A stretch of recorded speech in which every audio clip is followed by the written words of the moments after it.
Attention! Attention! All Area 51 stormers! That means you, Larry, put down the flamethrower. Before we storm the military's worst-kept secret base, I want you to know that having 500,000 of you here really helps with my anxiety.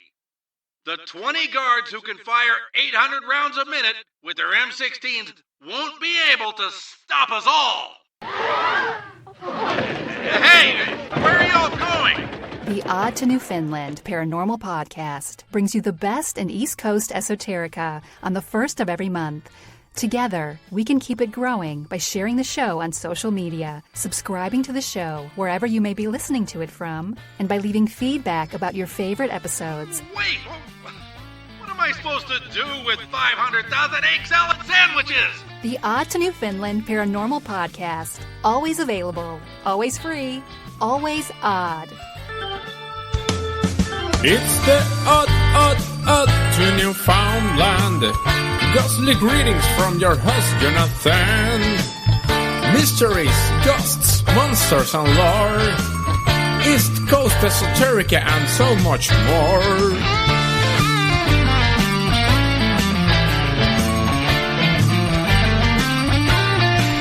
If it's odd to your friend, it's on the Odd to Newfoundland.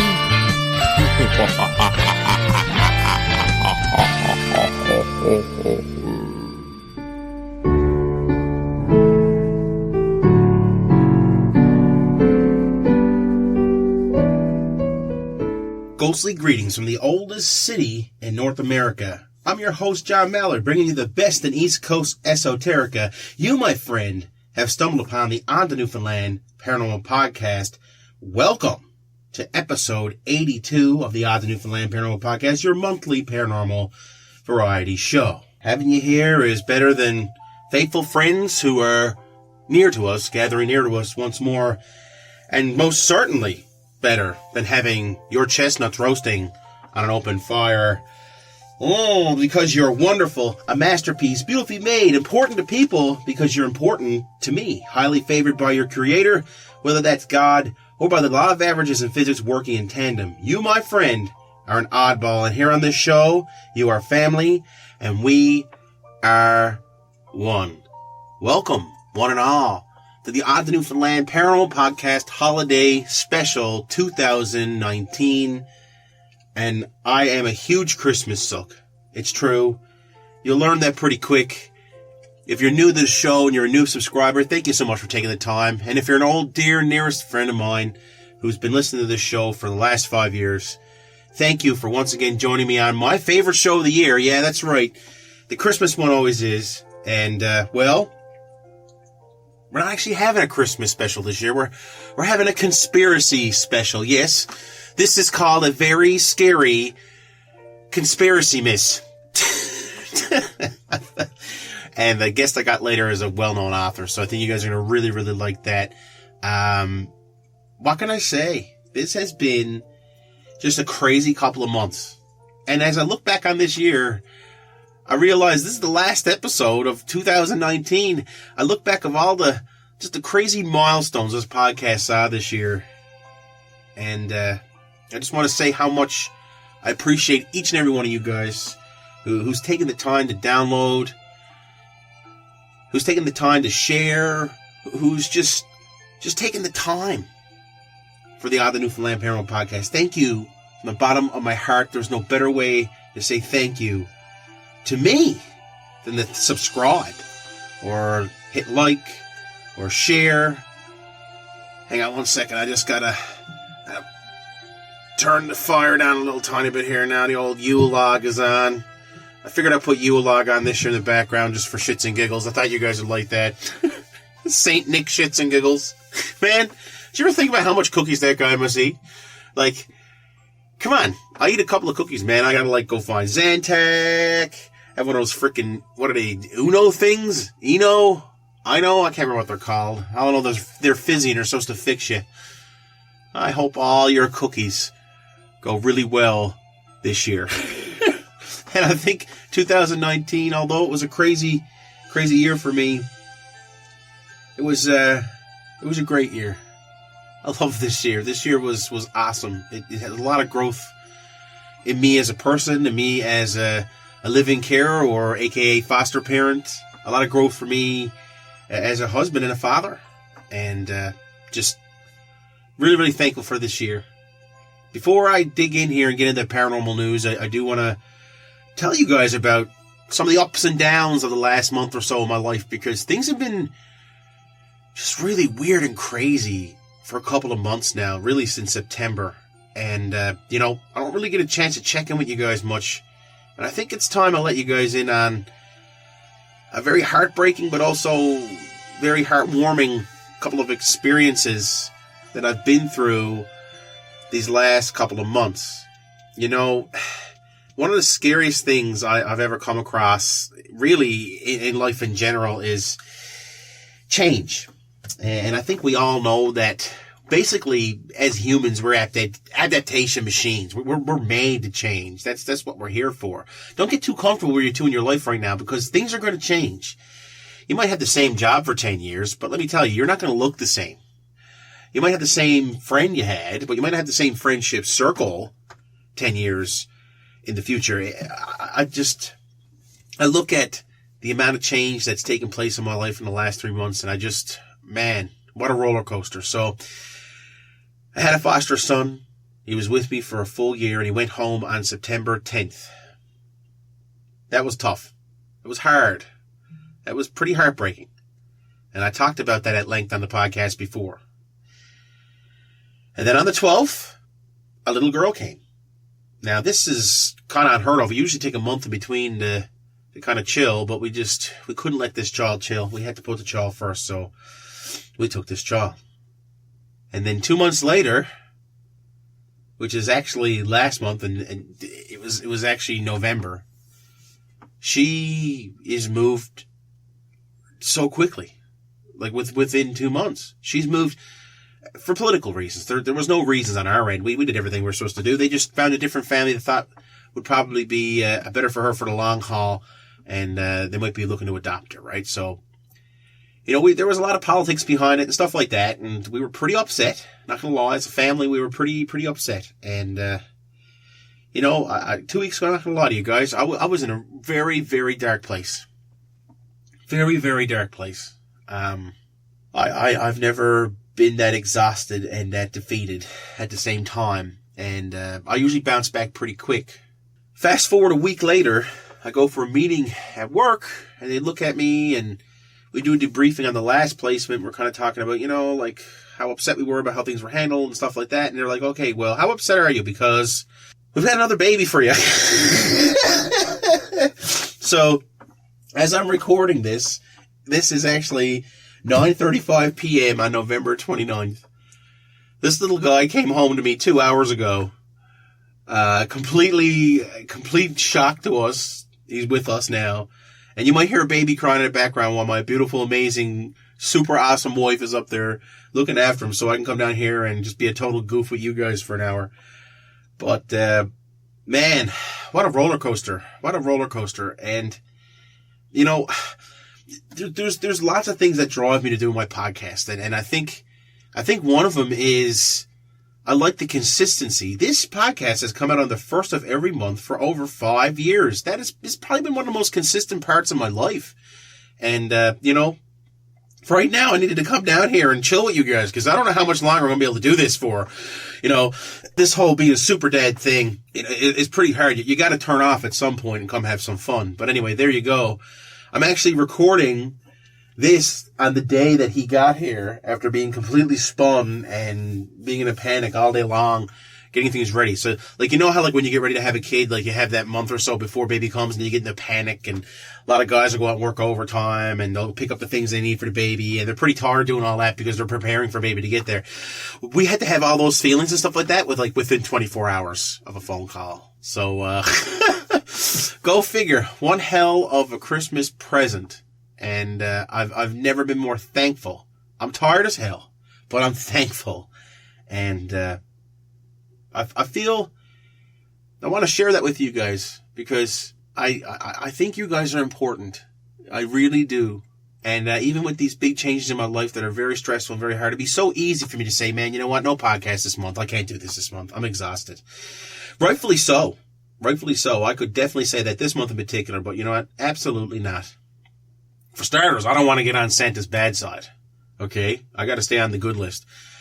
And secondly, I think of the people out there who might listen to this podcast who maybe don't have a whole lot of people to talk to, or maybe they don't have a whole lot of family around them, and maybe this podcast is something they look forward to, and it cheers them up. And I think about you guys. I think about you guys, and I give you a big hug, and I say, I'm here, even in the worst spot of my life, even the most stressed out spot of my life. I'm right here, and everything I'm going to do is going to be very odd indeed. We'll leave it at that. Onward and upward for the last On the Newfoundland Paranormal Podcast, Paranormal News of 2019. Somewhere between the funnies and the obituaries is... Oh, yes. The paranormal news. Santa Claus has him one hell of a ride. Let's be honest, folks. This dude has the ultimate... Really, it has to be some kind of spaceship, really, to pull this off. And, well... I decided to research online a little tiny bit and actually went to howstuffworks.com and found this amazing article about how Santa's sleigh actually works. So I'm going to read this article to you guys. I think it's about time we all find out how this amazing piece of technology actually works. And it's news to me because I've never seen this article before, and someone kind of sent it in to me, so I want to read it to you guys. I think you'll really, really enjoy it. So here it goes. Rustic on the outside and state-of-the-art on the inside, Santa's sleigh would have to be a marvel of engineering. Let's break down the main components of St. Nick's sleigh that we think he'd need to get across the world in one night. So in the sleigh's interior, based on films and illustrations, Santa's sleigh looks charming, though antiquated, but we suspect it's way more cutting edge than he lets on. Think about it. Doesn't it make sense that Santa's elves would have adopted an autopilot system that would give any Tesla a run for its money? The North Pole crew might call it something different, but rest assured, that Santa sleigh is almost certainly equipped with the most advanced, autonomous, self-flying technology out there. If we were the team in charge of Santa's safety, we'd equip the sleigh with special blind spot monitoring systems, specifically designed to alert Santa and the reindeer to the presence of aircraft and large birds, because, you know, Santa has to remain hidden, obviously. The sleigh's typical rear-view camera would also get an upgrade, and it's likely designed to scan in every direction to ensure Santa's path is always clear for takeoff and landing. This system would most likely be aided by thermal imaging cameras, so the sleigh can automatically steer away from other airborne obstacles.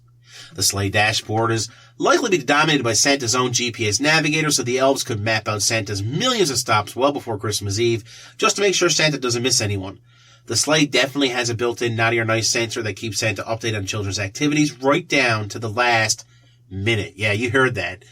To my own kids, Faith and Sam, if there ever comes a time where you actually listen to this podcast, right down to the last minute, you guys better be good.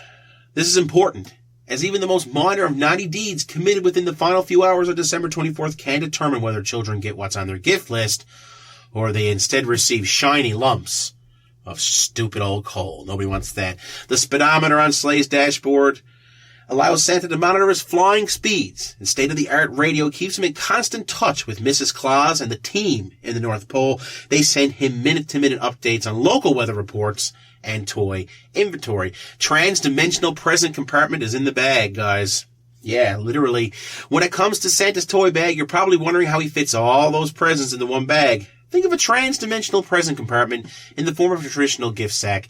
As in Santa's toy bag, as we know, it actually does act as a portal between the sleigh and the North Pole. However, we'd also like to think that Santa may have harnessed the power of nanotechnology and found a way to miniaturize millions of presents into one large bag, but this information remains unconfirmed.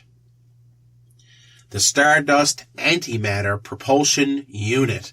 We suspect that Santa's sleigh incorporates a Stardust Antimatter Propulsion Unit for power, and that's still a very real possibility. Here's how it would work. antimatter is the opposite of regular matter, the mirror image of normal particles that make up everything we see and touch. The big draw to antimatter is the amount of energy it helps create. When antimatter and matter come in contact, they annihilate each other, breaking apart into tons of smaller particles, and 100% of their masses convert into energy.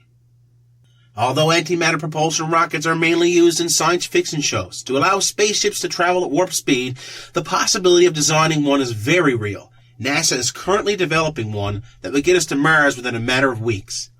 Now, we have reason to believe Santa's clever elves would have figured out a way to combine this kind of Stardust antimatter propulsion unit with an electric motor for a high-tech, one-of-a-kind hybrid powertrain. Why, you might ask? It simply makes sense. If Santa knows how naughty and nice, Santa certainly knows that electric vehicles are the way of the future. He's going to do his part to try to prevent global warming as well, at the North Pole. Let's keep going here and see if we can find some more amazing information about St. Nick's ride. I'd like to think this guy's going to be in this wonderful thing for a long time, so he must have one cozy cockpit. We've already talked a little bit about how Santa stays in touch with his North Pole Command Center during his trip. His infotainment station and system with navigation and satellite radio is pretty basic, if not essential, but there are a few more features that help Santa make the most of his trip. We bet, for example, that the elves have borrowed a trick from mainstream automakers and installed Apple CarPlay and Android Auto smartphone integration. Even I won't be paying for Spotify. Ho, ho, ho, ho, ho. Listen to another commercial, Blitzen. We won't speculate whether Santa's a Google guy or an Apple aficionado, but his sleigh is probably equipped with either scenario, and is definitely going to be voice commanded, because his hands are on the reins. Oh my, this is getting ridiculous.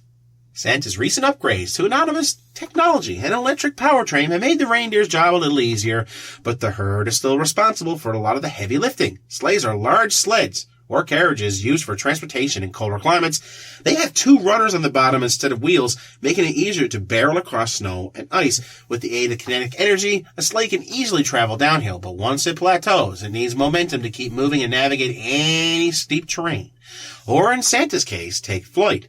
But what if the Stardust antimatter propulsion unit hybrid system malfunctions? Enter Plan B, the reindeer, the engines behind the sleigh. What we know about these majestic creatures, aside from their steady diet of carrots and the fact that they're all infected and tried to kill people over in Europe last year, is that these particular reindeer would need wings to properly fly. Paolo Viscardi, a flight physiologist from the University of Leeds, suggests that Santa's reindeer would need a 33-foot-long, 10-meter wingspan in order to take flight, and a sizable team of reindeer would be required to lift Santa's sleigh. An extra source of heat from the hot cocoa maker in the dashboard would send out hot air, acting as a thermal unit in a hot air balloon, giving the reindeer an extra lift that Viscardi recommends in optimal flying conditions. Oh boy, oh boy. These are the reindeer as we know. Dasher, Dancer, Prancer, Vixen, Comet, Cupid, Donner, or Donder. That's actually a mistake, actually. A lot of people call him Donner, but in other parts of the world, he's actually called Donder.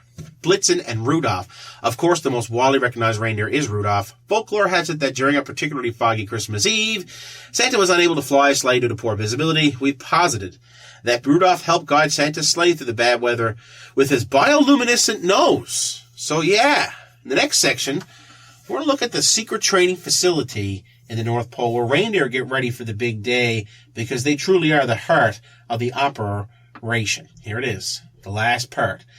Based on what we know about reindeer and science, we think that Santa would have had state-of-the-art training facility in order to get reindeer ready for the rigorous flight. A simple, idyllic barn in the middle of the Arctic would be ideal for such activities. A comfortably large stable would have enough room to provide fatigued reindeer the place to sleep, as well as contain equipment such as flight simulators, treadmills, and steering practice platforms. Specially trained elves would be on site to take care of the reindeer and guide them through their training exercises. Can you picture the reindeer on treadmills? How sweet is that? Aww. This is also where the elves would make any repairs or additions to Santa's sleigh when he needs a little something extra to get going. The runners on the bottom of the sleigh, for example, would need to be examined thoroughly before Santa takes off on Christmas Eve. The runners are rumored to have an adaptive suspension system similar to those found in high-end off-road SUVs, which enable the sleigh to adjust to different types of terrain. Not only Would that help Santa's sleigh land on different types of roofs all over the world and all types of weather? The self-adjusting suspension would also help cushion the sleigh to make landings a little more pleasant. So there you have it. There you have it. Guys, this sleigh is state-of-the-art. And the next time somebody looks at you and says it's impossible that a jolly fat man can get across the world in one single night, let's just be honest. Santa's probably got like the Infinity Gauntlet. I think that's what this really is. You know what? Maybe Santa's Thanos. Maybe Santa's Thanos. That would make total sense. That would make total sense. Okay. Enough of the goofing around. Let's talk about weird Christmas foods from around the world. You know what? I'm guilty of it. You're guilty of it. We're all going to be guilty of it. It all starts on Thanksgiving in November, really, for the people, my buddies and budettes in the States. And here in Canada, we celebrate Thanksgiving in October. So really, it's a big fattening couple of months. You are going to eat way more than what you normally do. You're going to eat things you don't usually eat. And you're going to feel like crap. That's part of Christmas. It really is. Massive poops are something I look forward to this time of year, every year. And don't tell me you don't either. I know. You want to know why? Because you're an oddball. And on this show, we're family. And we're one. But there's also some really weird Christmas foods you'd think twice before eating. And, yeah. I'm just going to get into this one. This one comes via foodnddv.com. As we get into the Christmas spirit, there are a lot of weird and scary dishes that people around the world prepare for Christmas. Let's take a look. If you don't know what we mean, here's number one, a shrimp Christmas tree. I freaking hate seafood. Yes, I'm a Newfoundlander and I can't stand fish, but I digress. This is a very old dish that is said to be invented around 1950. And honestly, we don't know what the inventors had in mind when they decided to make a shrimp tree for Christmas. As bizarre as this sounds, creating it is very messy a job, of course, and requires more stationary supplies than shrimp to get the tree standing tall on the platter. The dish might look pretty on the outside, but the interior is not a pretty sight. And I am talking about staples, styrofoam, cups of wire mesh covered in a whole lot of parsley or its substitute, which just seems like a lot of effort for the shrimp, which can be more beautifully served in a bowl or plate. Also, people add cubes, pickles, olives, tomatoes, and raisins and raisins and stuff to the tree. And oh, would you even try that? Imagine a Christmas tree decorated with frickin' shrimp. Blech. Gross. Here's another one. Tuna trees. What's with people's obsession of converting food into trees? It's Christmas and tuna trees are back in business. This is also an invention of the 1950s and was an attempt to make something, fancy out of, fish to popularize them around the holidays. Boy, those were some crazy times. The technicalities are pretty silly, like pouring mayonnaise all over the fish, which makes it taste not so good, and tumbling salad upon the whole thing, just a bowl. And it's gross. It's gross. Jell-O molds. Everyone's had a nice Jell-O mold, right? I love Jell-O. You always got room for it, for God's sake. But you know what? It's considered a royal dish. Jell-O was popularized during the Victorian era. This slimy-looking wiggly dessert was introduced somewhere around 1897 and should have been discontinued thereafter. Why? We all know what happened, don't we? It sounds like a friendly dish little kids would enjoy. In all honesty, Jell-O is made from the skins and bones of pigs and cows. However, it is so heavily processed that it is not considered a meat product. Though most vegetarians don't eat this dish, Jell-O is poured into the container where fruits are added thereafter. And if you're really bold, you can add mayonnaise, cheese, and pretzels. But we would highly recommend otherwise. So there you go. Even Jell-O has a weird background. Now, I don't mind eating Jell-O. I love Jell-O. But, back in the day, people didn't really sweeten it like they do now. Speaking of Jell-O and just a weird-ass dessert, have you ever had ambrosia before? Man, one of my crazy aunts always brings us to a Christmas gathering, and I'm always confused as to what the hell it is. It's like they put it on the salad table, and it's not a salad, it's a dessert. It has, like dessert stuff in it, but everyone's like, did you have any ambrosia salad? I'm like, no, I haven't had dessert with my turkey dinner. That's just weird. Why is America trying to convince the rest of the world that dessert salad is actually a salad? In the late 19th century, something strange happened in the food industry in America, and this modified fruit salad was born because apparently regular salad just wasn't enough. Everything you can possibly imagine, like mayonnaise, sour cream, cheese, Jell-O, flavored marshmallows, and coconut, is added to ambrosia. Ambrosia's original mixture was a fruit melange that consisted of mandarins, sour oranges, coconut, and pineapples. God, sounds like a rather unusual choice of combination, doesn't it? No one knows why dairy products were introduced into salads, but people say it was actually to lure kids into eating dairy through aesthetic and colorful salad. That's kind of interesting.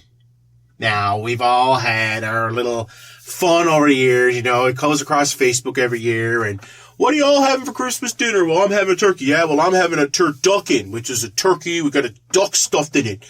Or I'm having a turducken chicken, where it's like a turkey with a duck stuck in it, and then there's a chicken stuck in the duck, and they're all cooked in the end. Like, well, you know what? We're going to trump you tonight. Are you ready? The 4, 5, 6 bird roast. As scary as this sounds, this particular dish is nothing but a marketing move by food companies and supermarkets to lure people into buying overpriced and not so delicious, fancy-looking birds jammed into each other. Yes, you heard correctly. As the name goes, so does our nightmare. Small birds are stuffed into the bigger birds till it looks like, weird enough for people to gather around and bite out of curiosity. Birds, when cooked properly, taste nice, but strangely, it was revealed that this dish isn't particularly big on taste. It was overdone. You know what? When I look at the picture of this one, there's pictures on this web. I could throw up when I look at this one. This one actually turns my stomach. So if you got a weak stomach, don't listen to me tell you about holodettes. Holodettes. Yeah. Holodettes. Holodets. Not holidays, holodettes. We spend too much money at Christmas. We don't have holidays. We have holodettes. Okay. Last but not least is this odd Russian Christmas dish. Oh, God. Oh, I'm going to throw up. It's going to happen. Holodettes is a cold meat jelly. Oh, that's moist. Oh, God, I hate that word. That looks super gross and is even scary to eat to the untrained eye. It's basically Jell-O made out of chicken soup. Oh, this dish is a must for the Russian holiday. Well, you guys can frickin' keep that over in Russia. I don't want nothing to do with it. Gross. Gross. Gross. Okay. All right. I know not everything I've talked about tonight is very odd, okay? But you know what? There's a lot of odd traditions out there. And I'm not going to do what every other paranormal podcast does and beat the Krampus parade to death once again, because we all know about Krampus, okay? You know about Krampus. But you know what? There are actually other strange, very weird traditions out there, like in Venezuela, in the capital of Caracas. Swaths of city dwellers make their way to Mass on roller skates every year on Christmas morning. The tradition is now so well established that many of the city's streets are closed to traffic from 8 a.m. on the day, so that the skating congregation can get to church safely. It's even said that children will sleep with one lace from their skates tied around their toe, the other skate dangling from the window so that their friends can wake them up with a friendly tug on the lace. Yeah, my friends back then would rip my toe off. The Yule Cat of Iceland. Now, I actually spent time in a previous Christmas episode talking about the Yule Lads, which were just so cool. I love that. And Iceland really is where I should be living, but I'm not. One of the weirdest festive traditions we've heard of comes from Iceland, where a giant cat is said to roam the snowy countryside at Christmas time. Traditionally, farmers would use the Yule Cat as an incentive for their workers. Those who worked hard would receive a new set of clothes, but those who didn't would be devoured by the gigantic cat-like beast. Today is customary for everyone in Iceland to get new clothing for Christmas to avoid an unsavory demise. Oh, the cobweb Christmas tradition in Ukraine. You know that book about, the Christmas spiders? You ever read that one before? Well, Ukraine's strangest festive tradition is not one for the arachnophobes. Where would have, we been? When we were kids and younger, we never had baubles and tinsel and stars and all those kind of things on our trees. Well, Ukrainians use decorations that actually mimic the natural formation of spiders' webs that shimmer with dew. The tradition goes back to a folk tale about a poor widow who could not afford to decorate a tree for her children. Legend has it that spiders in the house took pity on the family's plight and spun beautiful webs all over the tree, which the children awoke to find on Christmas morning. Spider webs are also considered to be lucky in Ukrainian culture. You probably heard by now that Well, KFC is really popular in Japan. But it might not be for the reasons you have heard. Back in 1974, the American fast food restaurant KFC released a festive marketing campaign in Japan. The seemingly simple slogan, Kuramasu ni wa Kentucky for Christmas, spawned a national tradition that still thrives to this very day. Although Christmas is not even a national holiday in Japan, families from all over the country head to their local KFC for a special Christmas Eve meal. With fried chicken it may be. Expect a higher price premium on the biggest sale day of the year, though. A KFC Christmas dinner comes in and clocks in at around 3,336 yen, which is about, 30 or 40 bucks. Have you heard about the pickle in the tree? Rick and Morty boy, they made fun of this before. But anyway, the Christmas tree tradition embraced around the world today is believed to have started in Germany back in the 16th century, so it comes as no surprise that our Teutonic cousins still have some funny customs relating to the festive trees. One of these is to hide a pickle somewhere within the branches of the tree and give a gift to whichever child in the household actually finds it. Some claim that the tradition may not be German after all. One legend says that the Christmas pickle originated in Spain when two young boys were held as prisoners inside a pickle barrel. St. Nicholas rescued the boys and brought them back to life. Either way, a pickle on the Christmas tradition is a tradition we can totally get behind. I'm all about it. Come on, Finland. Heat this up this holidays. Oh, man, this is just everyday stuff for some of us. But anyway, many homes in Finland come equipped with their own sauna. And at Christmas time, this cozy spot becomes a sacred space associated with long-dead ancestors. On Christmas Eve, it's customary to strip naked and take a long, respectful stint in the sauna.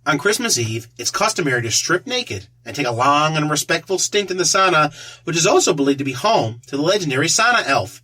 After the sauna session, Finns head out to the evening celebrations, while spirits of those ancestors take their place. There you go.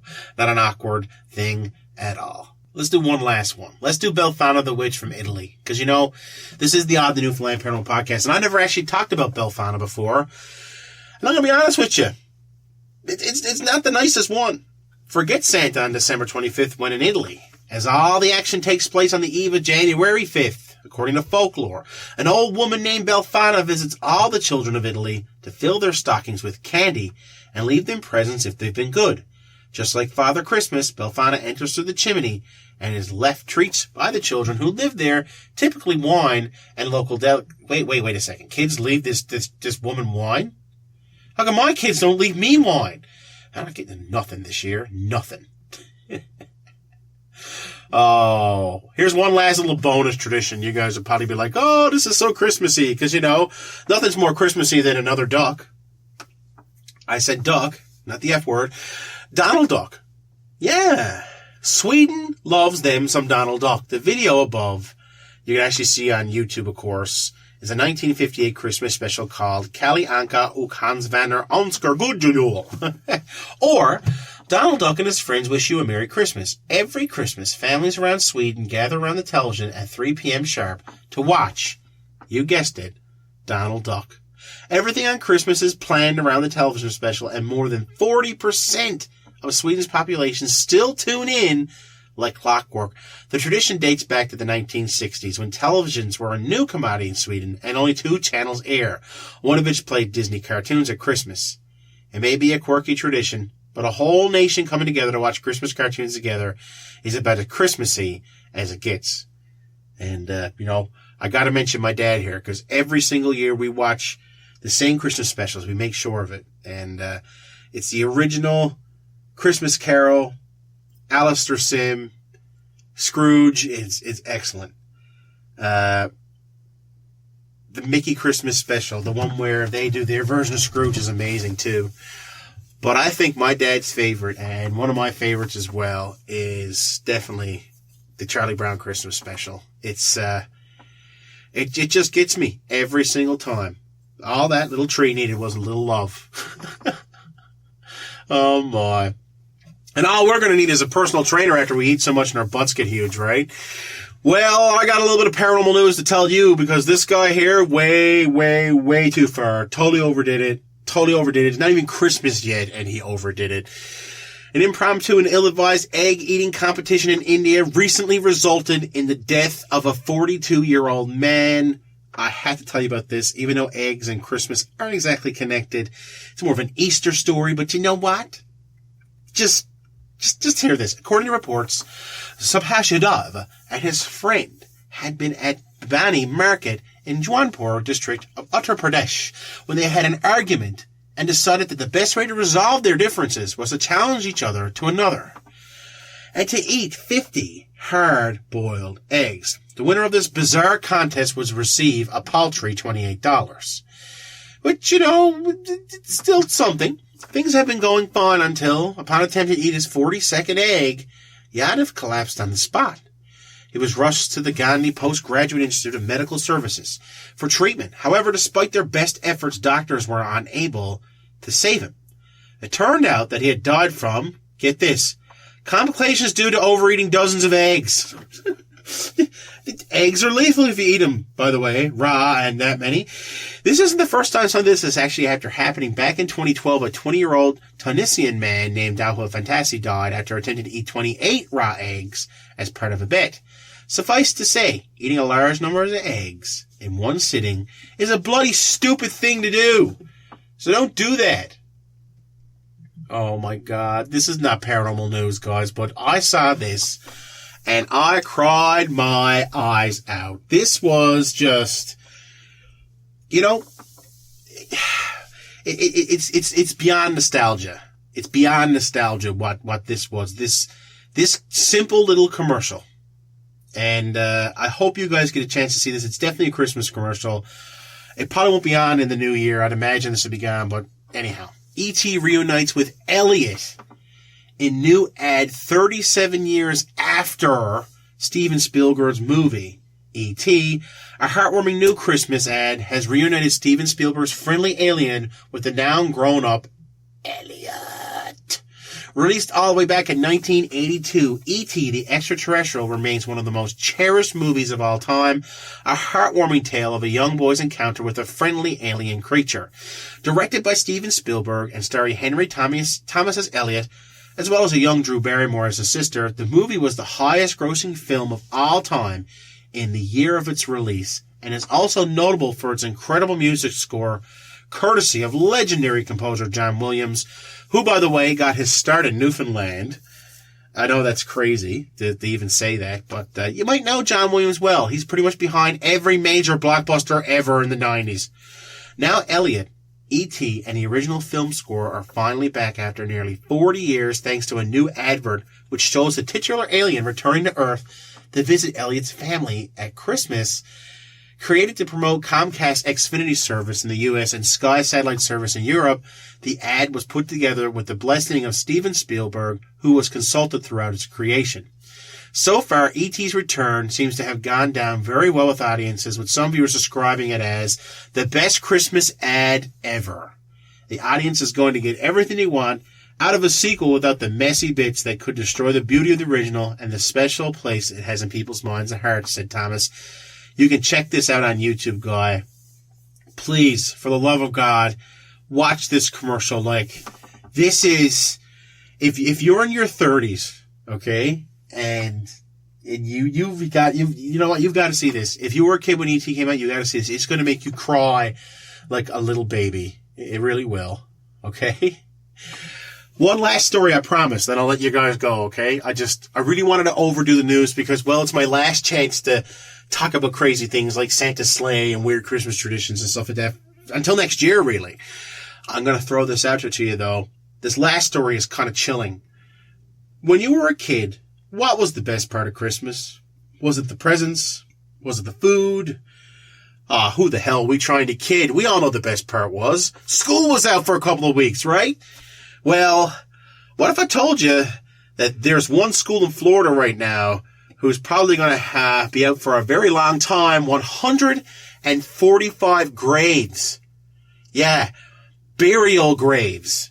People were buried there. 145 graves were discovered beneath a Florida school. The unexpected discovery was made under King High School in Tampa after a tip-off from a local historian.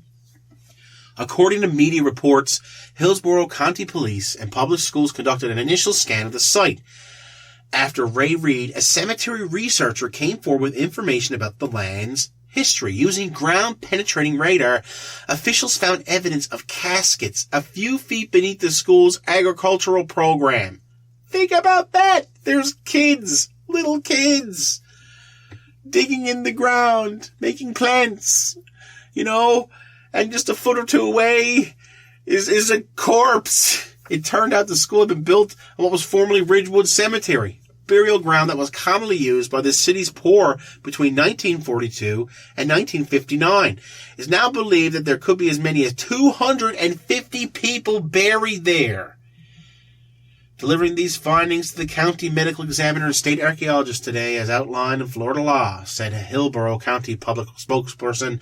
The discovery follows from a similar find earlier this year based on Reed's research that of Zion Cemetery, which was found to contain some 800 graves, which is now reside under public housing. The MacDill Air Force Base is now also investigating the possibility of a cemetery on its grounds as well. It seems that the secrets of Tampa's past can't stay buried forever. Lord only knows what's underneath your house. Did you ever think about that? You know what? Never mind visions of sugar plums dancing in your head before Santa Claus comes this year. How about visions of graves maybe underneath your feet? Guys, we had the science between and behind Santa's sleigh and reindeer. We had 6 weird Christmas food and traditions. We had more weird Christmas food and traditions. We had a man dying while trying to eat, too many eggs, which is just crazy. We have that amazing commercial where E.T. returns home. He doesn't phone home first, though. He just shows up. Trust me. You got to see this commercial. And, of course, school's out for Christmas and maybe forever after we find 145 graves underneath a Florida school. All these stories, and really, the year 2019, have been odd to Newfoundland. And welcome to Dr. Laura's lair.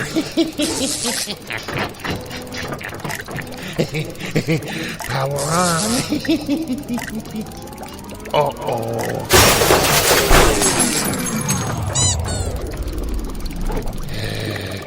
Hi everyone. This time I wanted to talk about an alarming story in the world of science.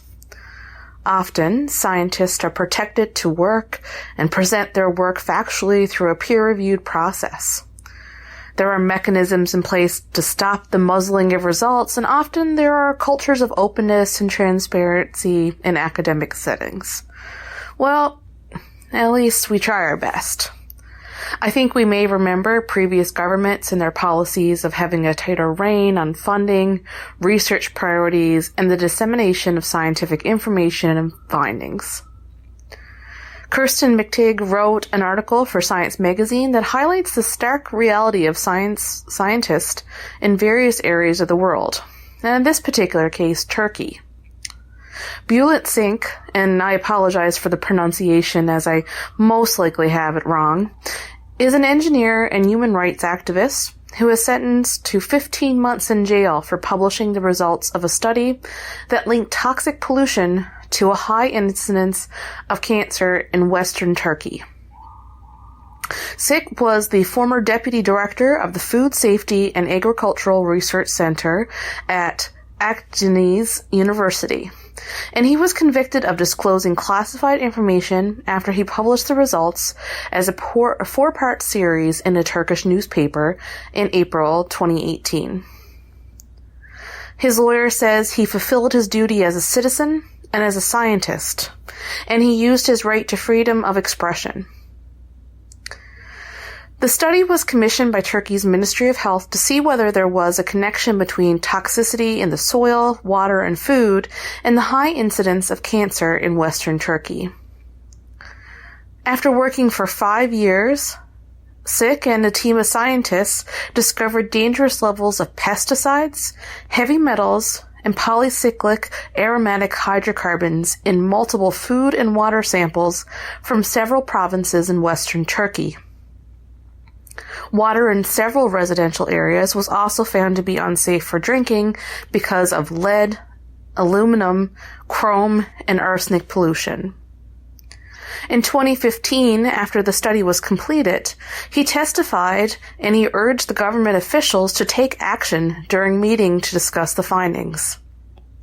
After 3 years of inaction, Sick testified he decided to publish his findings in an Istanbul newspaper that has been a high-profile target to the government's crackdown on media.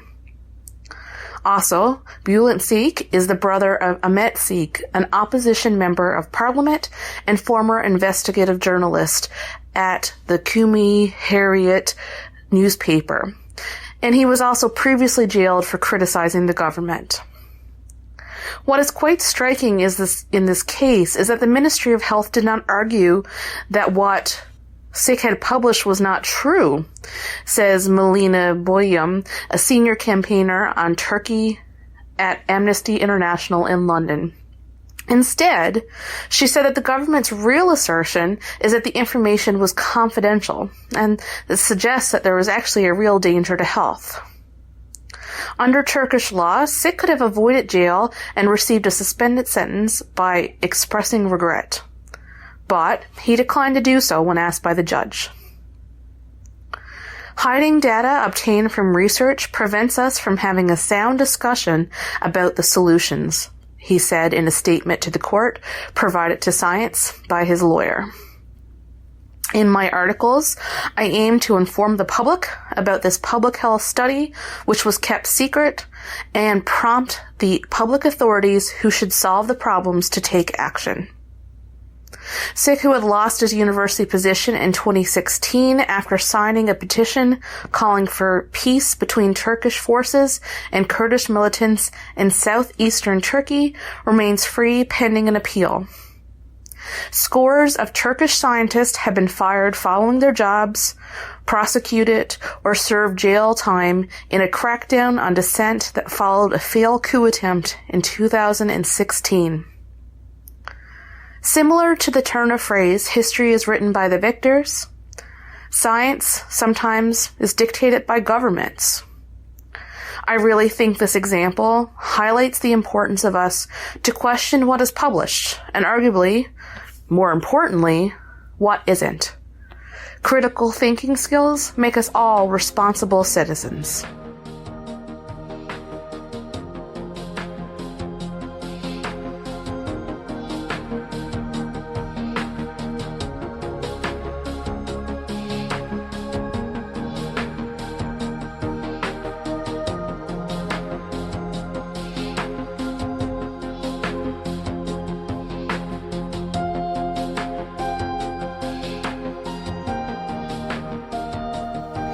Greetings, everyone, from Betty, your Oracle, for this final episode of Odd to Newfoundland Paranormal Podcast for the year of 2019. I want to put off big flyers and those things that you whistle into.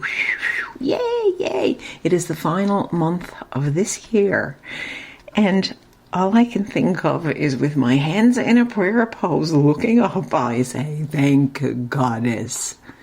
I will say no more than that because I am positive many of you, as our listeners, have had a stellar year and are probably thinking to yourself, how can we have another year that would ever be as good as this? Now, on the other hand, there are those of us who feel the entire opposite of that. And again, I will say no more because I like to be on the positive side. So let's get into a few details about the month of December. So the name December comes from the Latin decem, D-E-C-E-M, for 10, as it is known as the 10th month in the Roman calendar. Interesting. December is known around the world as a family time of celebration honoring cultures, religions, and traditions that have been with humanity for hundreds of years. So about the month of December. December is the 12th month of the year. It has 31 days.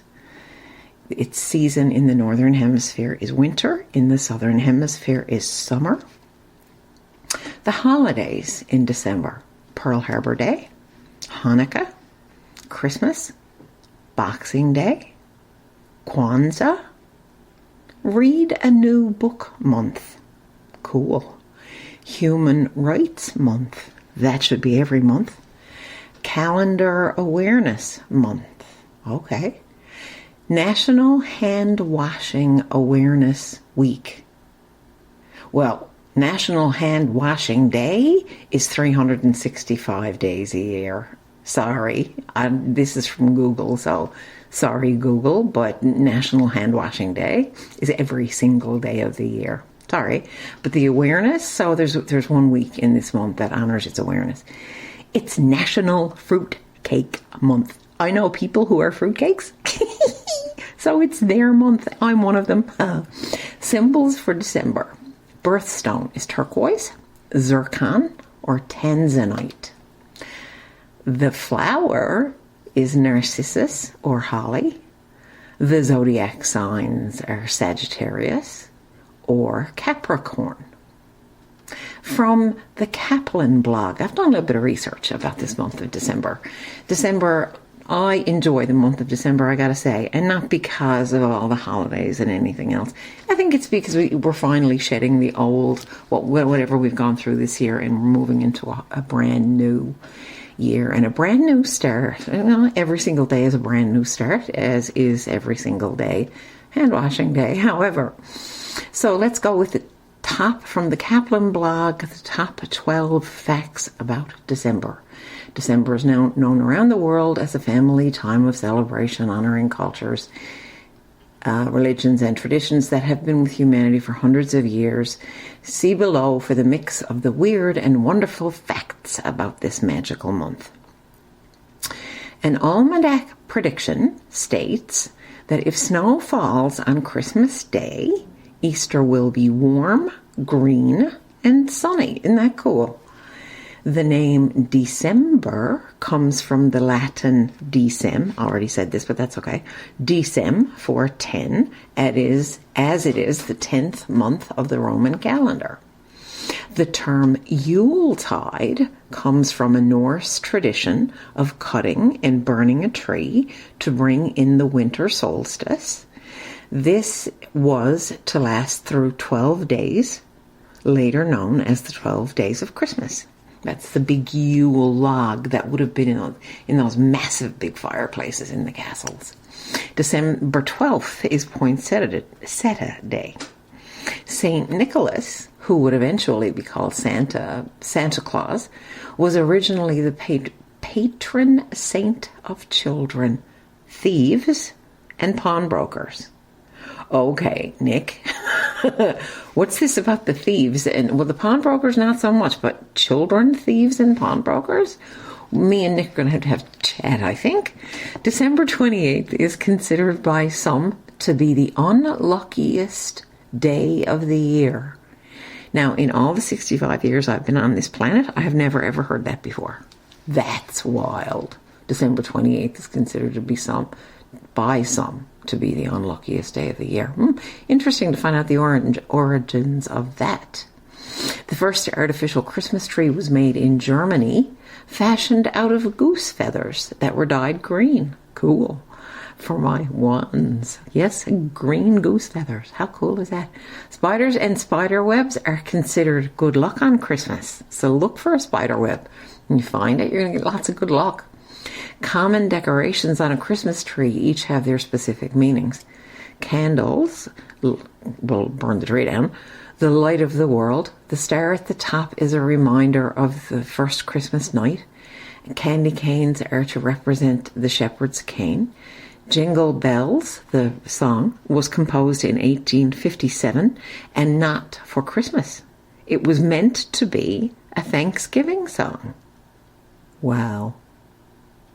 In 1647, Oliver Cromwell, English Puritan leader, banned the festivities of Christmas for being seen as immoral on such a holy day. Well, Oliver Cromwell, there's a part of me that goes along with you. because we've commercialized the life right out of Christmas. Anyone who was seen celebrating was arrested in 1647. The ban was lifted in 1660. Well, they weren't long lifting that ban. Apparently, there's still a ban on witchcraft in Canada. People can still be, well, not burned, but they can be, I don't even know what can be done with them, but I know they can be arrested, and I don't want to know anymore because I think it's all a bit silly. When this kind of ban, so he banned Christmas, that ban lasted for 13 years. We've got a ban with witchcraft that's lasted over 200 years. Like, that's insane. Anyway, I digress. An ancient legend states that forest animals can speak in human language on Christmas Eve. And you know what? There's a part of me that really believes that. And it's not even the inner child. That's very interesting. An ancient legend states that forest animals can speak in human language on Christmas Eve. I think we should all go see if we can find a moose or a bunny rabbit or a grouse or something. We'll have a chat with us. So those are our 12 interesting facts about Christmas. All very interesting. Now, the grandmotherly type is going to come out of me. I want to talk to the young parents with young children who can't figure out what to tell their children when these beautiful little eyes look up at you and say, "But Mommy, why can Tommy have an electric car and I can only have a dolly?" How do you explain that to your child without putting yourself in debt over Christmas, without giving your child an inflated sense of who their parents are, an inflated sense of who they themselves are? How can we do that? Well, I had a really simple answer for that, and I don't even know where it came from. And I remember after it came out of my mouth that one Christmas, and I think my daughter was 3 or 4 when she asked the question. The answer was this: Santa is magic. He really is. He knows exactly how much every single family around the world has. He would never give anyone a gift that Mommy or Daddy cannot afford to buy themselves. And by the way, this is the Oracle speaking again. I feel this one should be our truth. Because too many of us feel that our children should have all of these things piled upon them. And then as they grow and they learn, there's a sense of disappointment that comes along with all of that. Because they learn they can't live that way. And I'm this year, that's where I am. It's kind of, listen, all of us have enough, and excuse me, for the past couple of years, I've been that way. We all have so incredibly much. If we look around us, if you look around and realize you have a roof over your head, you have water that runs out of your tap, and if you have a bed that you can sleep in, we got a lot more than an awful lot of people in this world. An awful lot of people.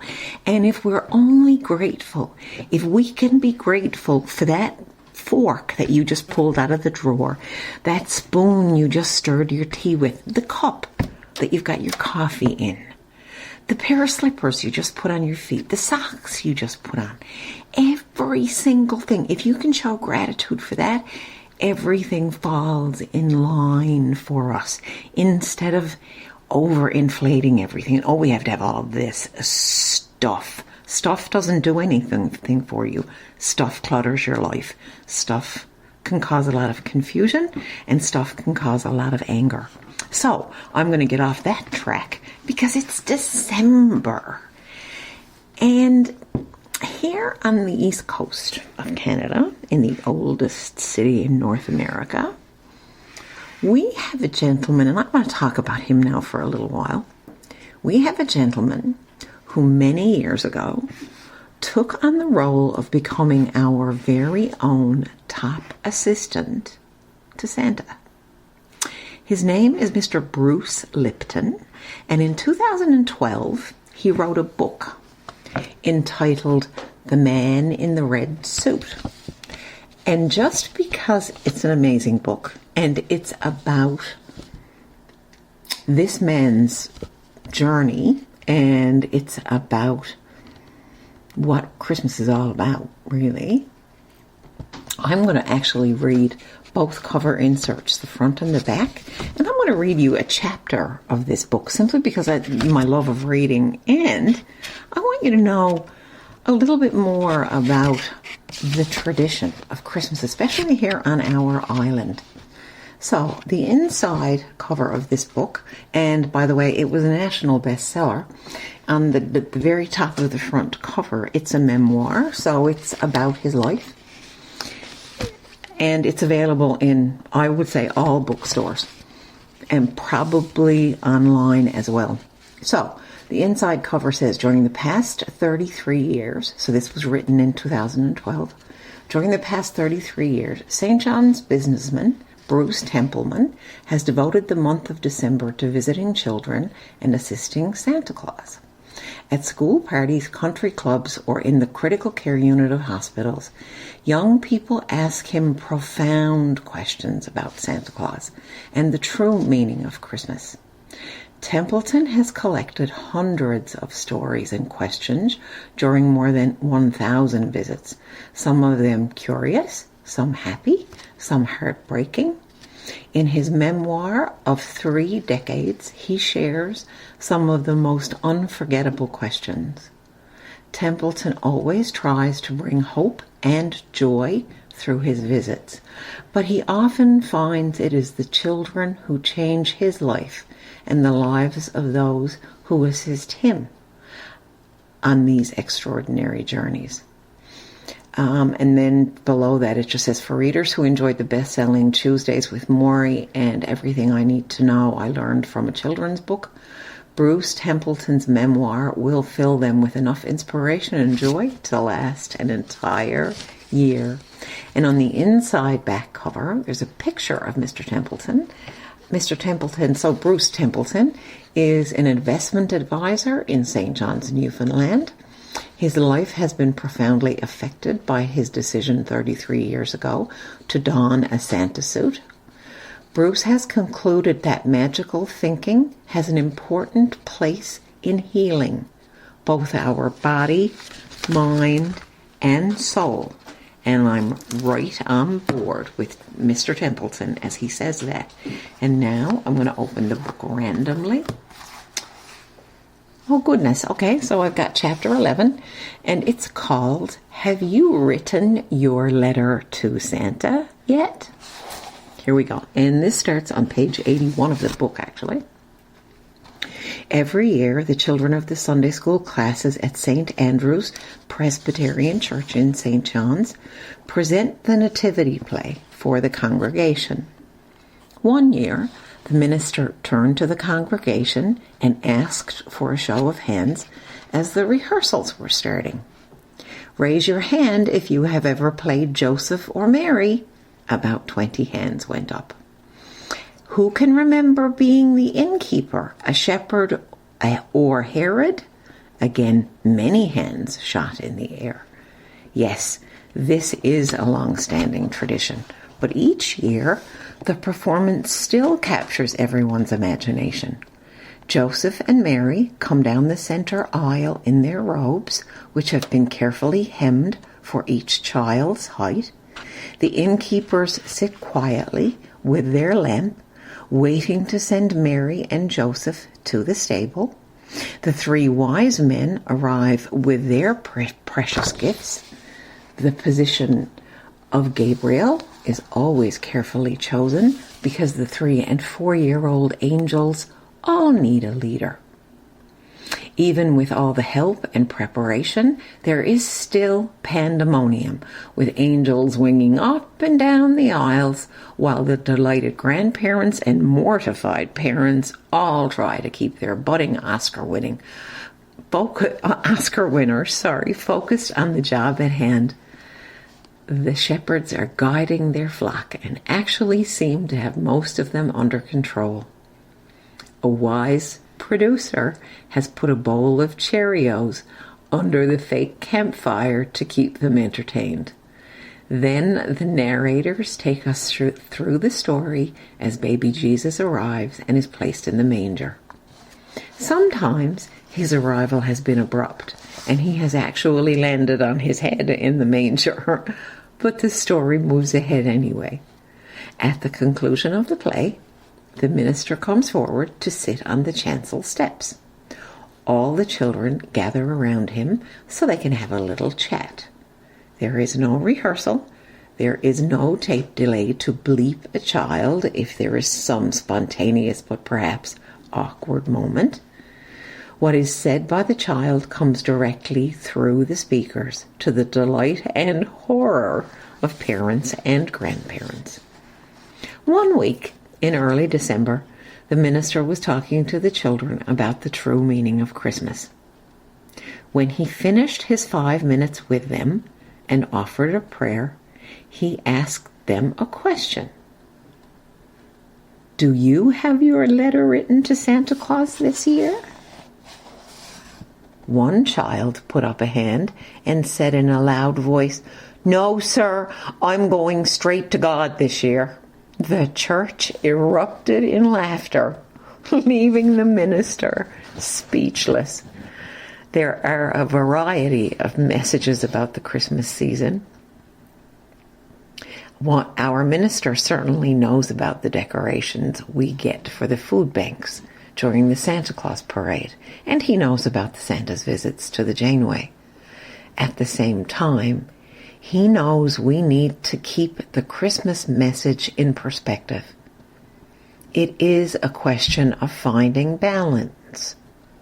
We hope to raise children with a very clear belief that Christmas is more about giving than receiving. Maybe St. Nicholas is, in fact, coming back. There seems to be quite a shift when it comes to setting the expectations for children.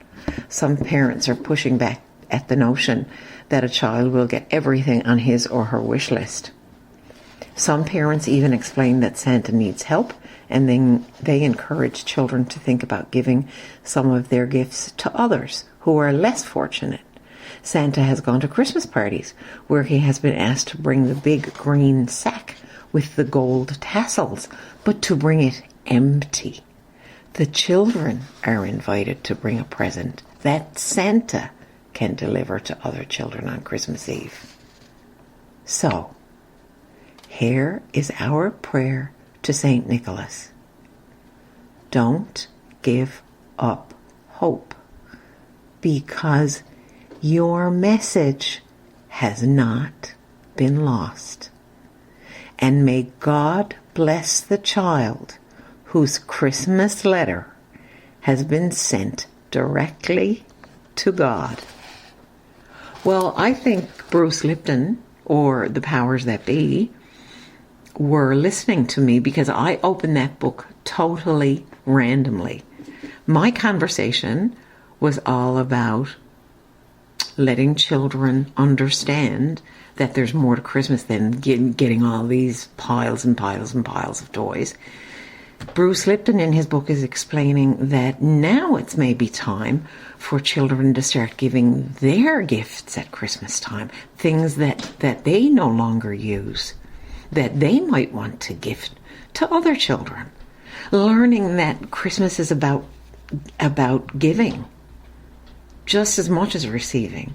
And receiving a smile from someone walking down the road, you've received a gift. No lie. So, on that note, I will end with Happy Pearl Harbor Day, Happy Hanukkah, Happy Christmas, or Merry Christmas, Happy Boxing Day, Happy Kwanzaa, Happy Read a Book Month, Happy Human Rights Month, Happy Calendar Awareness Month, Happy National Fruitcake Day. Thanks for listening, everybody. I hope you enjoyed it. And I hope 2020 brings you everything that your heart desires, and that this month of December, leading up to that new year, brings you all the love you can fit inside your body and all the light you can possibly see. Thanks for listening. Back to you, John.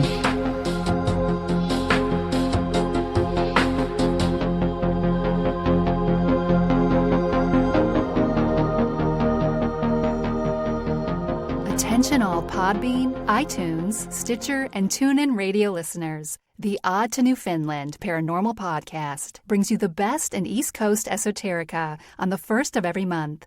Together, we can keep it growing by sharing the show on social media, subscribing to the show wherever you may be listening to it from, and by leaving feedback about your favorite episodes. John certainly needs a friend like you to help make his dreams come true, minus the alien abduction dreams. That is not cool at all. The Odd to Newfoundland Paranormal Podcast. Always available, always free, always odd. Before we delve into tonight's amazing conspiracy guest, cannot wait, I got to tell you guys a little bit about one of our sponsors. The whole premise of this podcast is about discovering things that are out of the ordinary. I've recently found a service that helps businesses stand out from the crowd. It's called Blip Billboards. They help businesses of any kind and any budget get seen on large format digital billboards. For me, seeing my podcast on a big billboard to get the word out was a dream come true. I never thought I could afford advertising on billboards in a million years, but thanks to Blip and their pay what you want approach, this dream is a reality that truthfully didn't cost a whole lot. It didn't take too much of my time. All you do is pick the billboards you'd like to advertise on, set your daily schedule and budget. Then, bada boom. Upload your ad design. Once your ad is approved, your ad will be live for everyone to see. It's that easy. Blip Billboards is great for standing out locally or boosting awareness nationally. So whether you're a small tech startup, a local restaurant, or anywhere in between, your business can now afford to make these big impressions in the locations that matter to you.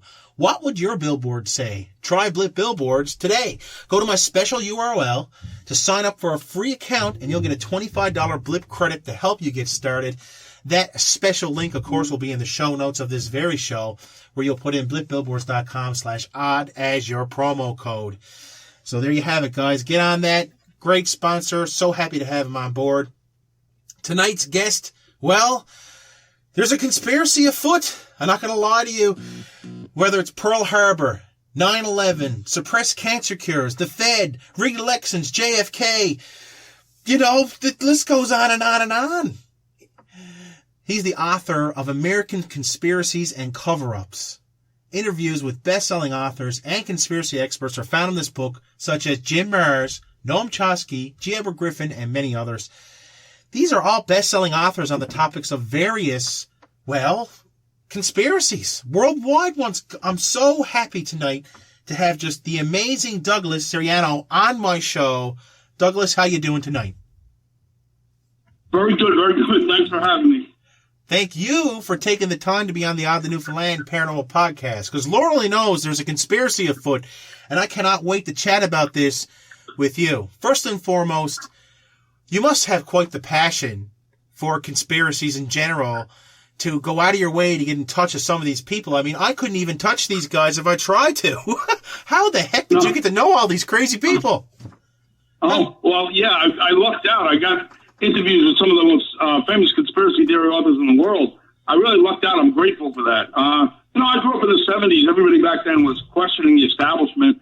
And then 1979, I began to get an underground newspaper that told the truth about things. It's called The Spotlight. It told about how the Council on Foreign Relations, Trilateral Commissions is running everything, how there's a conspiracy to have a big brother government. So I found out about them. Then with the internet, advent of the internet, so much more of this info came out.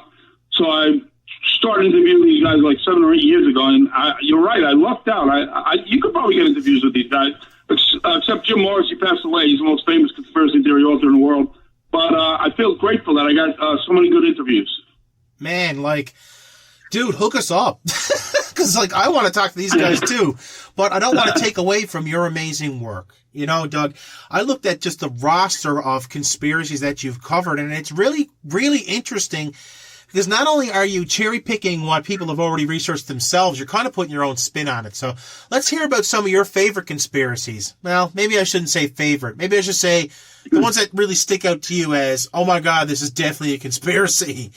You know? Yeah. Let's talk a little tiny bit about something not a lot of people like to talk about. Maybe we can talk about 9/11 tonight. Oh, you want to talk about everything, including 9/11? Yeah. Let's just start right there with that conspiracy. Tell me how what you think was going on and what you gathered in your interview. Yeah. Well, I got to interview David Ray Griffin, who was a professor, and he's probably the most foremost expert on the idea that 9/11 is an inside job. He wrote like 9 books about it. I think they sold 150,000 copies. So it's his opinion that, you know, the neocons in the Bush White House, they had this plan to take over the Middle East, and they didn't do that without a new Pearl Harbor. There was actually a neocon group. Neocons believe that America should be the world's policeman, that they should use military force to control the world. But you can't do that unless you're attacked. So the theory is the neocons arranged the attack against America. That was an inside job, and there's a lot of reason to believe that. There was actually a neocon think tank about a year before 9/11. They said, we want to remove Saddam Hussein. We want more power in the Middle East, but we can't do that without a new Pearl Harbor. So that's what Griffin thinks, that this was a new Pearl Harbor. The government let it happen so they could go take control of the Middle East. Wow. So you're telling me that, my God, this was actually an inside job. And, you know, I hate to be a Facebook conspiracist, but, you know, there's been all these videos and stuff I've seen, and really what the smoking gun is just how this really did look like a demolition when that building fell. And that's something that really stuck out to me. What's your opinion on all that? Yeah, you know, like any professional architect or engineer will tell you that, you know, the buildings can't fall like they did unless there were bombs inside the building. And you know, you can't sneak bombs into these buildings. You know, I'll bring this up. Who was the head of security of those buildings at the time was George Bush's cousin and brother. So, you know, some people think that has something to do with it. Who knows? Maybe it did. But it's so obvious to any professional architecture engineer that the buildings had to come down with bombs inside the building. So they're not telling the truth with that. The buildings came down because they were hit with planes. The builder of the building said that the World Trade Centers would not have collapsed if it just from a jet hitting it. I mean, if you got a foremost expert coming in there and saying that, it really does make you question whether or not this really was the real deal. And, of course, even if it was a conspiracy, there has to be a reason why. What were the motivators behind it? And that, to me, is always the smoking gun, ultimately. You know, what was the main objective here? So you're thinking it was to start another war, basically. Yeah. You know, if you want to go deep into the rabbit hole, think about a real conspiracy theory. Some people think Freemasons. They were behind so many wars in the past. So maybe this, like both George Bushes were about top-level Freemasons. Afterwards, George Bush said, we're going to create order out of chaos, which is a well-known Masonic quote. You know, so maybe some people have the theory that they eventually want to have a big third world war between the Muslim and Judeo-Christian nations. And after that, it'll be so devastating that they'll have to get to world government. They want to get to world government. That's like the wild, deep conspiracy theory. The other thing is that a lot of people feel that the neocons just wanted to take military control. They want to take military control of the Middle East. So they arrange this to happen, and it's happened many times before.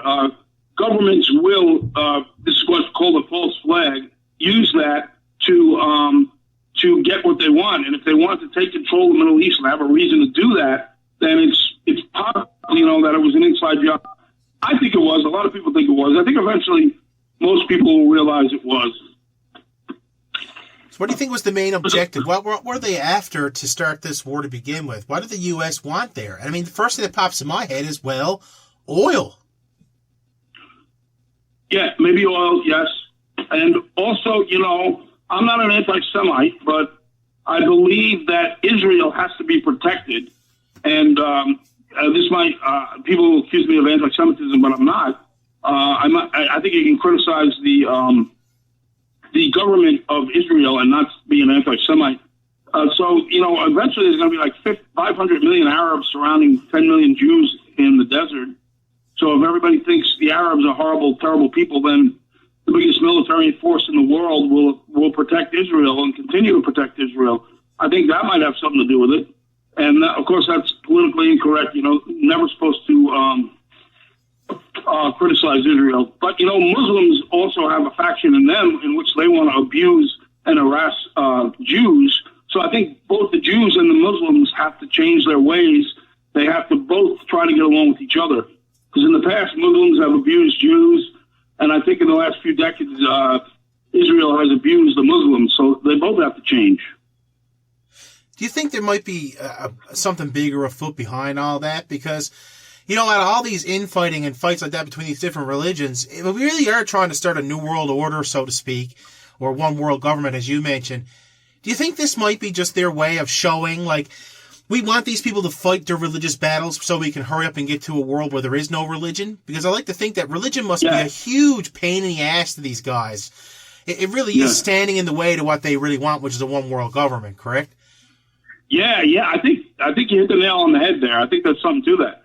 The belief is they want to get to a big third world Armageddon, big world war, and then be so devastating that the United Nations troops would take over the world. So I think what you're saying is right. And I think we should realize that at heart, all Muslims are peace-wanting good people. All Jews are peace-wanting good-willed people. All Christians are. So we shouldn't let our governments fool us into wars and hating each other, But, all you got to do is look at the Gulf of Mexico and Vietnam, and there's been wars we went to where we were literally butchered. And which wars? Yeah. And lucky for me, I'm Canadian, but unfortunately, I am a Newfoundlander, and we know a thing or two about being butchered. A quarter of our population was butchered in World War I and II. So there you go. A quarter. Oh, wow. Yeah. We only have 500,000 people here in this province. So that wasn't hard to do. Pretty much every able-bodied sailor. And my great-grandfather actually served in both World Wars and was a member of the Blue Petite. So there you go. Jeez, wow. Let's talk a little tiny bit more about this conspiracy going back to 9/11. We see this pattern developing where there's this supposed shadow government, this idea of, we talk Illuminati sometimes, we talk about NWO, we talk about that, basically the people who control the banks wanting to control the world. So it all goes back to this idea that America was in a big recession really back in 2001 and was headed for one real quick. And it seemed like the fastest way to get out of one was to, start a war. Because everyone knows that the best way to start a war is to, attack, right? And you mentioned that yourself. Yeah. So it kind of seems like, is it possible that this was an agenda that's something that was planned for a long time? Not only was 9/11 an inside job, but it was actually something that was planned many, many moons ago. Yeah, it could be. Oh, I didn't realize that. We were in a recession back in 2001, and maybe going to war would have taken us out of that, huh? That's not something, it could be, yeah. And I think, maybe it's been planned for a long time. It's not that we were in one, but the economy was starting to fall down. Late 90s is when it started really to happen. You started seeing it in the housing markets really housing has a lot to do with it too. Now in Canada, it's a little different. We're so dependent on, it's funny because everyone's always like, the U.S. want to attack these guys because they want their oil. But Canada is way more dependent on oil than you guys will ever be. It is our major thing. In fact, our province runs on oil. If oil is not selling at a proper amount of barrel, you see nothing but everywhere closing up all over Newfoundland. It's scary. And right now, we're about 10 years behind you guys, money-wise. So what I mean by that is that right now, in 2009, you guys were crazy in a recession. Now we're in one. Do you know what I mean? Yeah. So it's really, really interesting to see that and how it works. And really, it goes back to who's really calling the shots. So when we think about 9/11 as an inside job, we have a reason to want to start a war. We have multiple reasons, really. Like you had said, you want that political, you want basically our soldiers on the ground over there. And Yeah. The idea that, war makes money. Even if it's borrowed money, it still makes money, makes the economy go chug-a-lug. So there you go, right? Yeah. What to you, though, is the smoking... Yeah. What to you, Doug, is the smoking gun, though, when it comes to 9/11? What to you... If there was one thing you can tell people that would... the diehard people who would never believe in a million years that this was a conspiracy, Oh, yeah. I think there's a lot of smoking guns, and maybe it's hard to pick one, but just if you listen to any professional scientist, engineer, he says there's no way the buildings could have collapsed like that unless there were bombs in there. And there was plenty of people who heard bombs going off, and there was one guy who got stuck up in the, Building 7 was the 50-tower building right next to the big World Trade Center that collapsed for no reason. He was stuck up there because the bombs had gone off underneath him. I mean, it's so obvious that bombs were going off in there. I mean, that could be a smoking gun. I mean, another thing is Dick Cheney, he was in charge on that morning, and there were planes heading towards Washington after the World Trade Center had already been collapsed. There was one heading towards Washington, and his aide asked him, basically, do the orders still stand? He said, yes, the orders still stand, but he apparently didn't want those planes shot down. So it seems like he was ordering a stand-down order. But I think there's a lot of smoking guns, John. I think if you look into that, it's hard to pick one. Well, that's why you're here. It's so much fun It's so much fun to be able to actually converse with somebody who's very knowledgeable on those subjects, because I'm the kind of guy who stays up late at night thinking about this kind of stuff. I really, really am. So let's talk about, something that really hits close home to me, which is suppressed cancer cures. Everybody knows here one of the main reasons why I started a podcast was, I've gone from being an atheist to a believer in the paranormal. And that has a lot to do with my father, who to this day is still one of the longest living renal cancer patients in North America. I am just so blessed to call him dad, but more than that, he really shook my core beliefs, and eventually I became what I am now.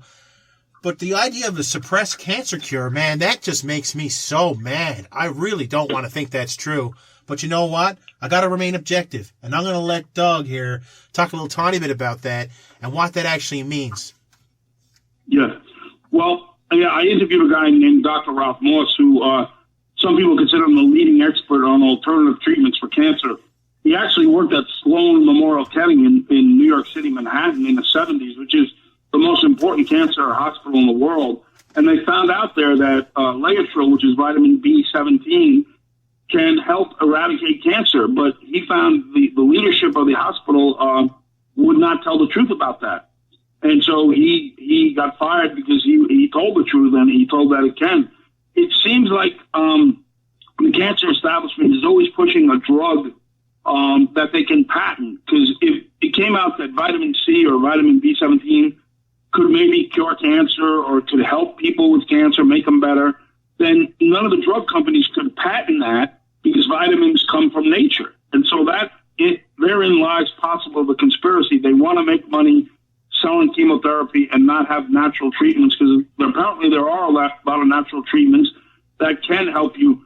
One guy who thought that was Dr. Linus Pauling, who won the Nobel Prize for chemistry back in the 60s. He said megadoses of vitamin C can help you, and he tested it and he proved that it helps people and cures some people, but he could get no cooperation because vitamin C comes from nature. You can't patent it. So he eventually said everyone should know that the war on cancer is largely a fraud. And this was the guy who won the Nobel Prize for chemistry. That's some fascinating stuff right there. And, it makes you wonder, too. We're only talking about cancer. I'm sure there's 1,000 diseases out there that are just major moneymakers. I think of, diabetes. Man, how have we not cured this? This is something that costs. See, it's a bit different for me, Doug, because, I'm a Canadian, and guess what? My tax dollars pays for all those kind of treatments and stuff, for the most part. Yes, we still do pay for certain drugs, especially ones that are going to be shipped in and stuff. But for the most part, if I fall down tomorrow and break my leg, I'm going to get a month off work and not have to pay for it, basically. Because what I do is I pay out my butt for everything else.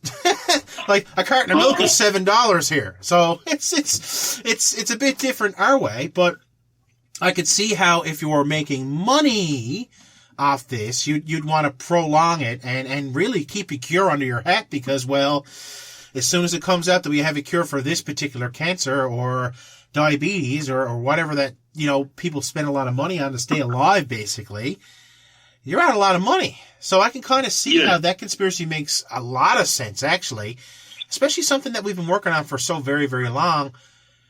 Do you think there's any... I hate to use the term smoking gun again, Doug, but, it kind of feels like the warm... You know what? I'm just going to say it. I'm in Newfoundland. What's the smoking shotgun here? Do you think with this?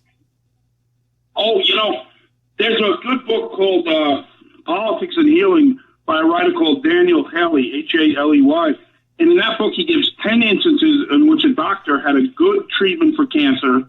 He was helping people and sometimes curing people of cancer.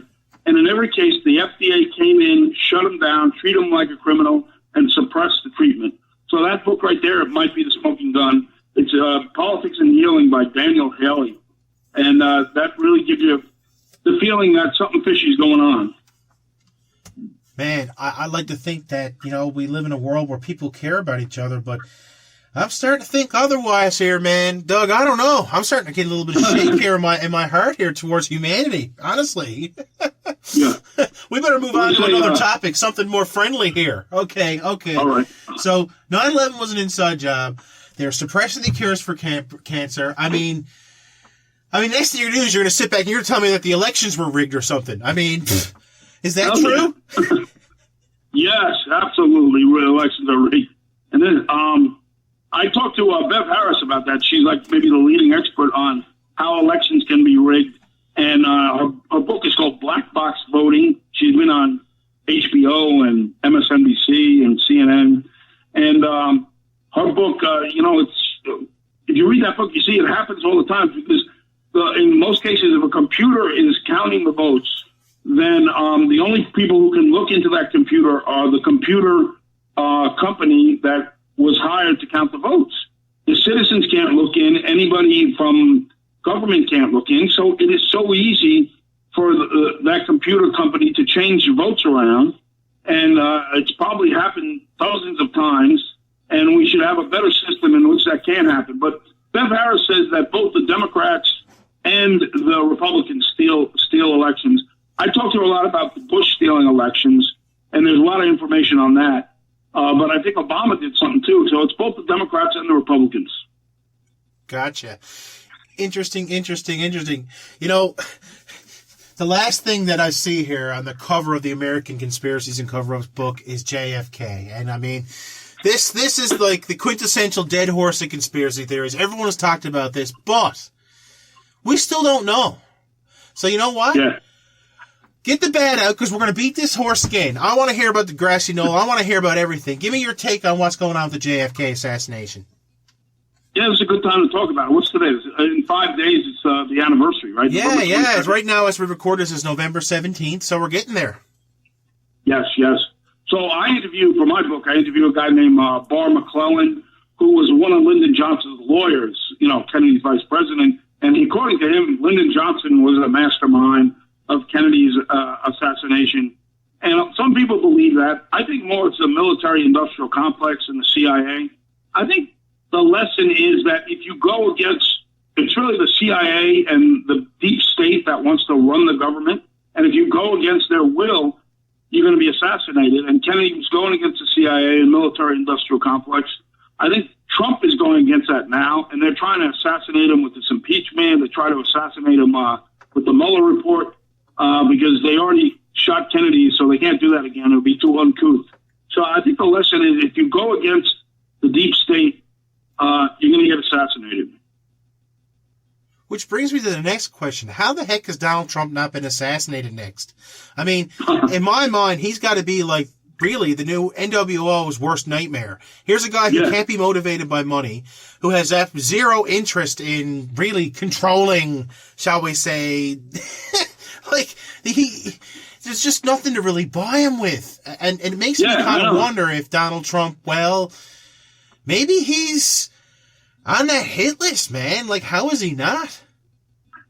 Well, they're trying to. They're trying to assassinate him, John, through the media. Every time you open the newspaper in America, this way in Canada, another bad story comes out about Trump. I think he's like Kennedy. He's already rich, so he doesn't have to be bought off. And I think that, they tried to get rid of him with the Mueller report, which turned out to be BS. Now they're trying to impeach him. That'll turn out to be BS. For all his faults, I think Trump has a lot of faults with his personality, but I think he is against the New World Order. I think he's trying to do the right thing for the people, and the economy here in America is better than ever thanks to Trump. So hopefully they're not going to assassinate him in one way or another. I mean, you can't help but think that, though. You know what I mean? In fact, one of the first thing that popped through my head was, oh, my God, I hope no one assassinates this guy. Oh, my God. Because I could so see somebody doing that, especially when it's like that rebellious spirit that's getting in there. You know what I mean? And he's a very controversial person. There's no doubt about that. And we'll just leave it at that. Maybe he could, borrow the Pope's Pope-mobile or something until election night next year. Keep himself protected. They're trying to assassinate him through the media. I think they can't shoot him again because that would be too obvious, I think. And everybody's got a cell phone now, so there'd be 1,000 pictures of it if they couldn't get away with it. Yeah, it's not like back when JFK was shot. It's not like back then, man. Like, you can't get away with stuff like you could. You know what I mean? So, it is interesting, though. Who would be the ones controlling those cameras? How the heck did those planes hit those buildings in 9/11 and no one not know what was going on really at the time? I mean, my head is just a complete spin here, Doug. I'm not going to lie. But I guess that's what I get for jumping down deeper to the rabbit hole with you today. So, here comes a really fun question. No one's asked you this before. Woohoo! Are you ready? Yeah. Because I'm so excited to ask you this. Because you know what? As amazing as all these conspiracy theories are that's in your book, I bet you there's a couple out there that you love, but you haven't really talked a whole lot about. And for me, and I hate to say this because people don't take me serious when I say this, but man, oh man, Matt Groening, the guy who is behind The Simpsons, I'm pretty sure he's like this generation's Nostradamus. Because that show has predicted just about everything that's happened in culture for the last 20 years. I think there's something to the Simpsons conspiracy. There's something there. Oh, wow. I never heard of that.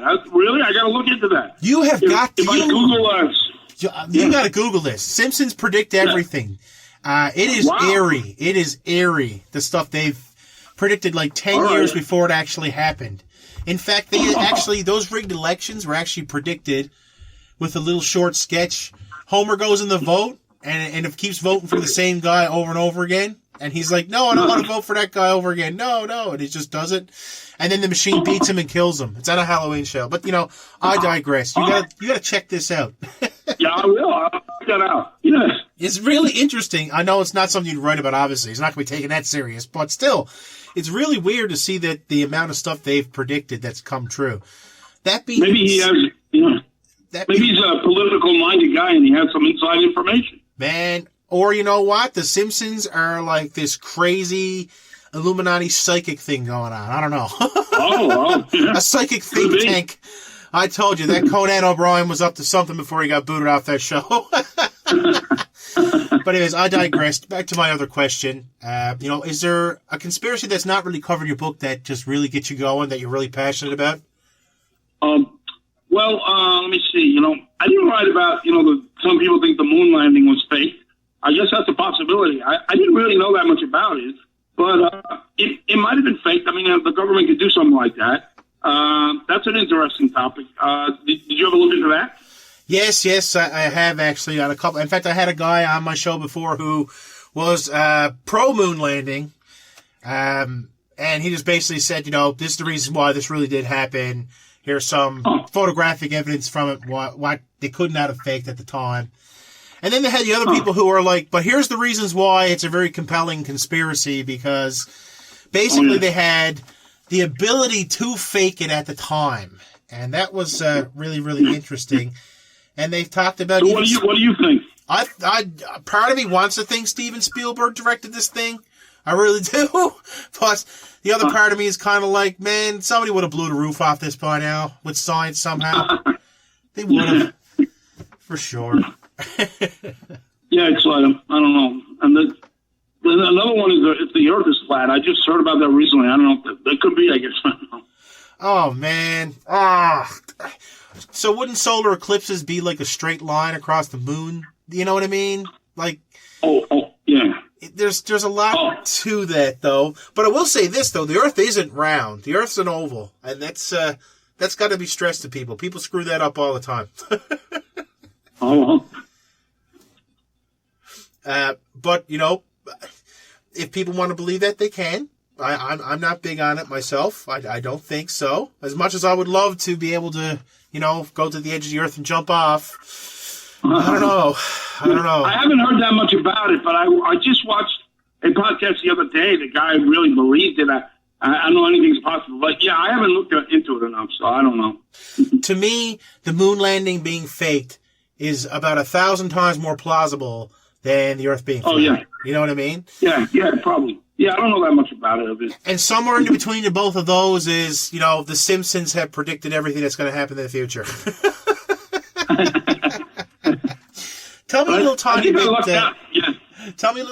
about your book and how you came up with the idea, because just I think it's beautiful that you've taken this opportunity to actually highlight other people's work, and that's something that not a lot of people want to do, and it just shows you must be very passionate about the topic of conspiracy to put the spotlight on other people's works. As soon as I seen that, I said that is a guest I gotta have on. Oh, thanks, yeah. Well, I always like reading interviews, you know. I think it's fun to read an interview. They read sort of fast, you know, and they're fun to read. So I think that's why I did it.